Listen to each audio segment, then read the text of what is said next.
wabarakatuh.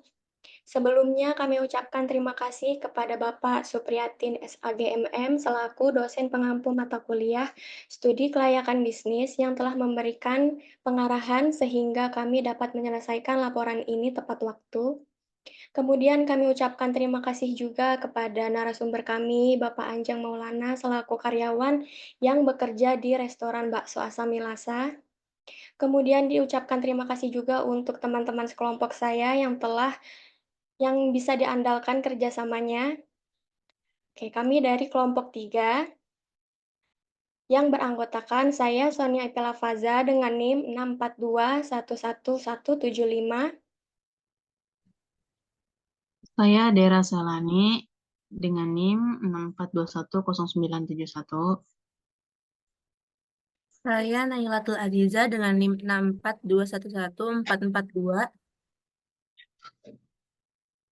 Di sini kami ingin mempresentasikan hasil dari wawancara dan observasi kami terkait dengan studi kelayakan bisnis di Bakso Asamilasa.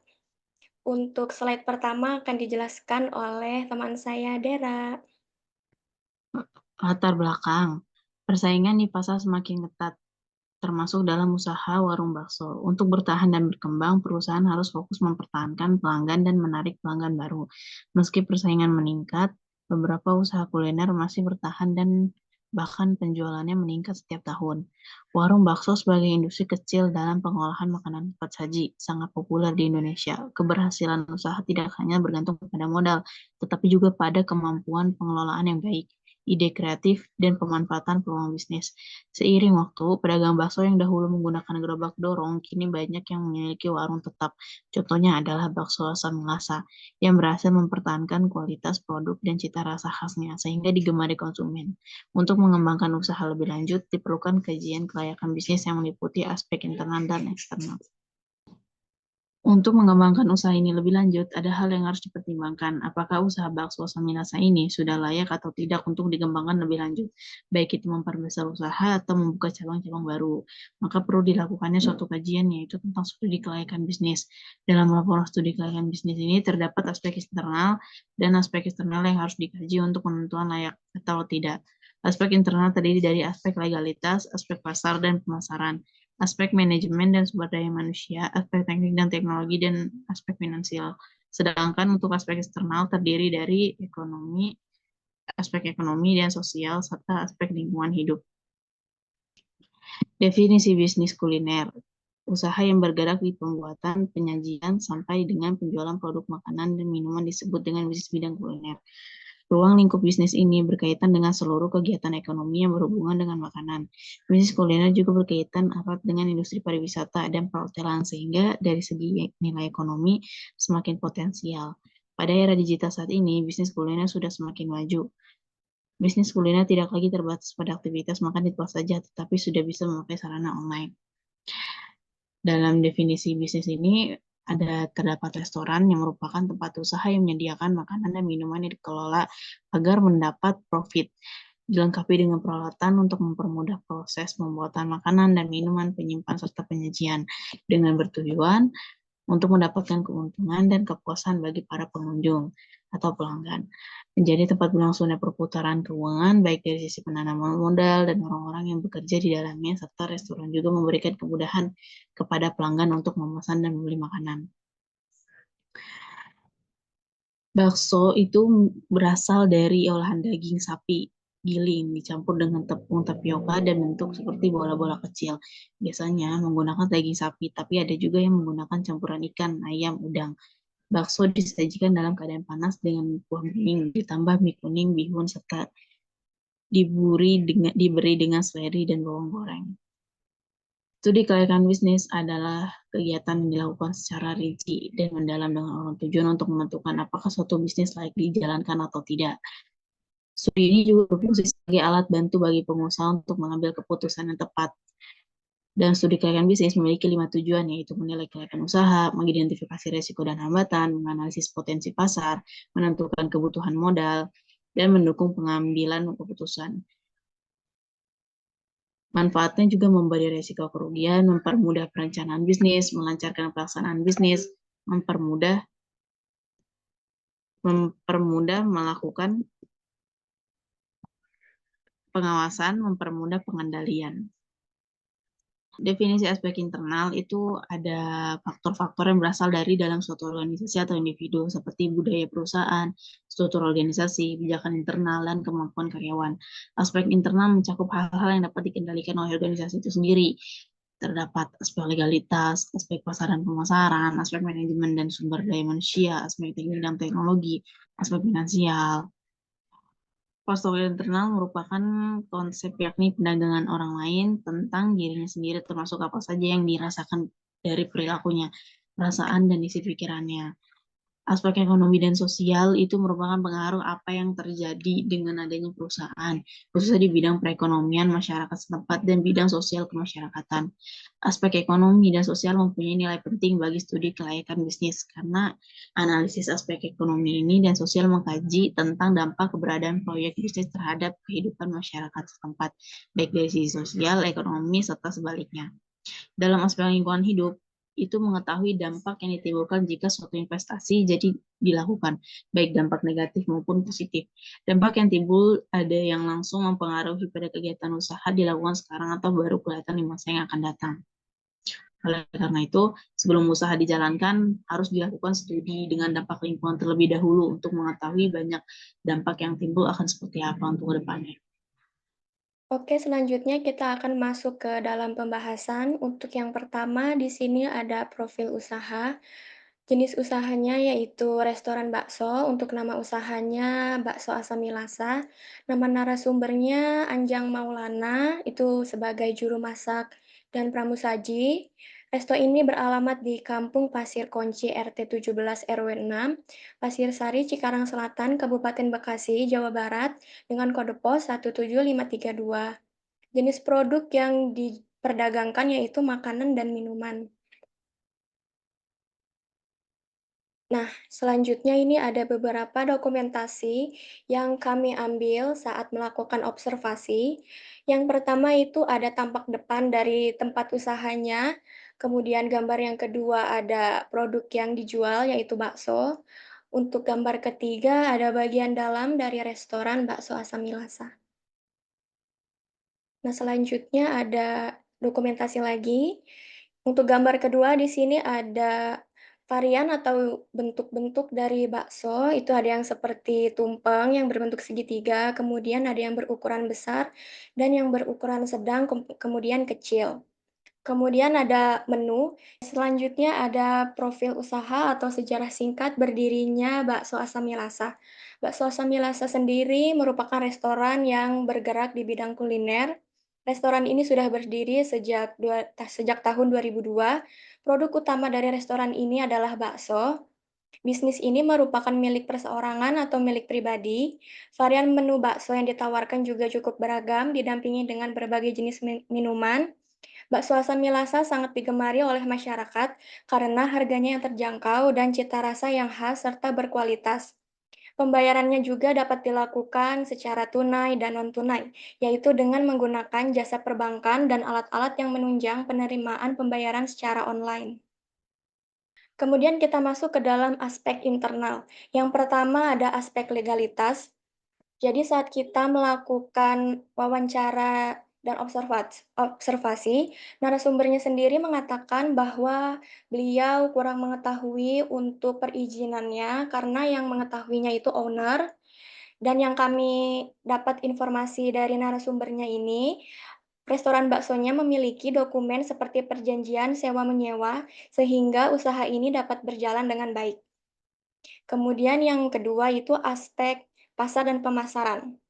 Berdasarkan hasil wawancara dan observasi yang kami lakukan bahwa untuk target pasar dari bakso Asamilasa adalah semua masyarakat yang berada di Cikarang Selatan, khususnya masyarakat yang berada di sekitar restoran.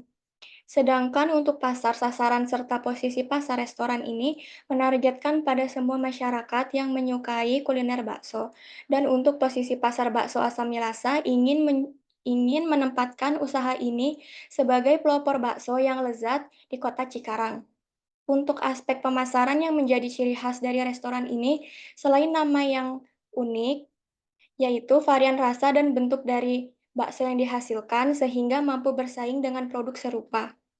Kualitas produk juga sangat diperhatikan mulai dari cita rasa, kebersihan, serta kesegaran produk yang membuat konsumen menjadi loyal. Promosi yang dilakukan juga selain penjualan pribadi dilakukan juga melalui sosial media. Kemudian aspek yang selanjutnya itu aspek manajemen dan sumber daya manusia. Untuk yang pertama, aspek manajemen, untuk pelaksanaan kerja sudah ada SOP, namun belum dibuat secara tertulis dan dipatenkan. SOP tersebut masih dalam bentuk pengawasan oleh owner yang dilakukan secara berkala seperti yang pertama itu jam buka bakso, asam milasa pukul 9 pagi sampai jam 8 malam. Tetapi jika belum jam 8 malam bakso sudah habis, maka resto akan tutup. Yang kedua, jika persediaan bakso habis, maka akan buka pukul 1 siang karena menyiapkan untuk proses pembuatan bakso. Untuk yang ketiga, persiapan operasional kerja oleh karyawan. Yang keempat, menyiapkan peralatan dan perlengkapan. Yang kelima, membersihkan tempat dan segala persiapan untuk membuka resto. Yang keenam, melayani konsumen. Yang keenam, melayani konsumen dengan sopan dan ramah tamah. Yang terakhir, kebersihan personal harus diperhatikan dalam melayani konsumen. Untuk aspek selanjutnya ada aspek sumber daya manusia. Karyawan yang bekerja akan diberikan bonus apabila melebihi target penjualan dan bila hari besar seperti Lebaran atau Tahun Baru. Ada aspek teknik dan teknologi. Aspek teknik dan teknologi dalam usaha penjualan bakso asam milasa mencakup beberapa hal antara lain. Untuk yang pertama, peralatan masak seperti kompor, gas, alat giling daging, panci kuah, kemudian centong kuah. Untuk yang kedua, peralatan penyajian, menggunakan peralatan seperti gerobak bakso untuk mempertahankan suhu bakso dan kuahnya dengan menyalakan gas sehingga tetap hangat saat disajikan kepada pelanggan dan peralatan makan seperti mangkok, sendok, dan garpu. Untuk yang ketiga, pembayaran digital. Restoran bakso ini menerima pembayaran melalui platform digital seperti dompet digital atau kartu pembayaran dapat mempermudah transaksi bagi pelanggan dan meningkatkan efisiensi administrasi keuangan. Untuk yang keempat, pemasaran online. Memanfaatkan media sosial dan platform pemasaran online untuk memperluas jangkauan pasar dan meningkatkan awareness tentang produk bakso yang dijual. Untuk yang kelima, pemantauan stok. Pemantauan stok ini dilakukan oleh karyawan secara manual dengan melihat persediaan yang ada pada freezer. Hal ini dilakukan untuk mengelola persediaan bahan baku dan memastikan ketersediaan produk secara optimal. Dengan memanfaatkan teknik dan teknologi yang tepat, pedagang bakso dapat meningkatkan efisiensi operasional, kualitas produk, dan pengalaman pelanggan, sehingga dapat meningkatkan potensi kesuksesan usaha mereka. Selanjutnya ada aspek finansial. Aspek finansial dalam usaha ini meliputi beberapa hal seperti yang pertama ada modal awal. Owner menggunakan modal sendiri karena termasuk usaha rumahan tanpa pinjaman bank. Yang kedua, biaya pendapatan. Pendapatan yang didapatkan dari penjualan bakso asam milasa kurang lebih bisa mencapai 600 sampai 700 ribu per hari. Yang ketiga, biaya operasional dan biaya tetap. Biaya yang dikeluarkan oleh owner seperti sewa tempat seharga 6 juta per bulan, listrik dan gas 100 ribu per hari, minuman botol 200 ribu, melihat stok di kulkas, sayuran dan mie 300, melihat stok juga, daging 5 kilogram sampai 10 kilogram per minggu, uang kebersihan 200 ribu per bulan. Selanjutnya, aspek internal. Yang pertama, aspek ekonomi dan sosial. Bakso mencakup bahan baku seperti daging, rempah-rempahan, dan bahan tambahan lainnya serta perdagangan produk jadi baik dalam bentuk bakso maupun makanan siap saji lainnya. Sementara itu, aspek sosial di dalam kuliner, bakso ini pertukaran ide melalui konsumsi makanan, promosi warisan kuliner, dan penciptaan jaringan sosial bisa melalui kegiatan seperti festival makanan, delivery, dan rasa-rasa terbaru dalam restoran bakso yang menarik pelanggan dari berbagai isinya. Kedua, aspek lingkungan hidup. Aspek lingkungan hidup sangat perlu diperhatikan dalam menjalankan sebuah perencanaan bisnis karena bisnis kuliner berhubungan dengan kondisi lingkungan di sekitarnya. Setelah melakukan wawancara dan observasi, bakso Asami Lasa berada pada lokasi yang padat penduduk dekat dengan kampus, pintu masuk tol, dan agen bus karena pada hari tertentu seperti Lebaran, Tahun Baru, dan liburan panjang akan dipadati oleh orang yang mudik ke kampung halaman. Selain itu, lokasi yang dipilih untuk menjalankan bisnis ini cukup strategis karena berada pada pinggir jalan raya di mana orang sering berlalu lalang, sehingga mudah untuk menentukan restoran bakso Asami Lasa. Karena target utama dari restoran ini adalah semua kalangan, baik remaja, karyawan, mahasiswa, orang yang sedang bepergian, dan penduduk sekitar restoran. Untuk pembuangan limbah yang dihasilkan akan langsung dibuang dan petugas yang memiliki tanggung jawab untuk pembuangan sampah akan mengambil secara berkala sehingga tidak mencemari lingkungan sekitar, karena limbah yang dihasilkan juga tidak terlalu banyak. Selanjutnya kesimpulan, berdasarkan hasil wawancara dan observasi yang telah dilakukan dapat diketahui bahwa preferensi konsumen di bakso ini berbeda-beda dan dapat diartikan mempunyai perbedaan di tingkat preferensi produk aneka bentuk bakso dalam sehari-hari. Selain itu, harga yang terjangkau juga menjadi alasan konsumen mengkonsumsi bakso. Berdasarkan hasil wawancara dengan narasumber, alasan pemilihan tempat pembelian bakso sebagai makanan cepat saji dikarenakan cita rasa bakso yang ditawarkan berbeda dengan bakso-bakso lainnya. Menurut persepsi mereka, dalam pembuatan bakso di tempat pembelian tidak menggunakan formalin dan zat-zat yang membahayakan tubuh, serta daging yang digunakan dalam pembuatan bakso adalah daging sapi sehingga rasa pada bakso enak dan gurih. Ini ada Potensi usaha pedagang bakso bisa cukup besar karena makanan tersebut populer di kalangan masyarakat. Faktor seperti lokasi, kualitas produk, dan strategi pemasaran dapat mempengaruhi kesuksesan usaha bakso.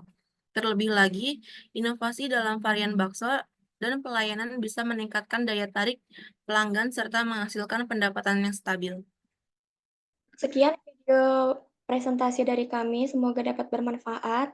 Kurang lebihnya mohon maaf. Wassalamualaikum warahmatullahi wabarakatuh.